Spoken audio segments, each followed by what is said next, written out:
আশা করি সবাই ভালো আছেন। দুর্গা পূজার শুভেচ্ছা, আগাম শুভেচ্ছা রইল।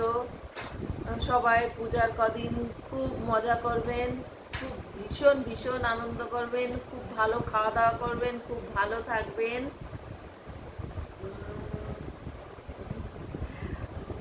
প্রত্যেক আমার ইউটিউবের প্রত্যেক সাবস্ক্রাইবারকে আমি, যারা আমার থেকে বয়সে বড়, প্রণাম জানাচ্ছি। সবাইকে শুভেচ্ছা জানাচ্ছি। আমার জাস্ট 1000 সাবস্ক্রাইবার পূর্ণ হলো। আমি চাই আপনারা আমাকে সবাই মিলে সাহায্য করবেন এইভাবে এগিয়ে যাওয়ার জন্য। প্রত্যেকের আমি সাহায্য চাই, আমার পাশে থাকবেন, আমাকে আমার ভিডিওগুলো কেমন লাগছে জানাবেন, আর আমাকে সাপোর্ট করবেন যাতে আমি আরও এগিয়ে যেতে পারি।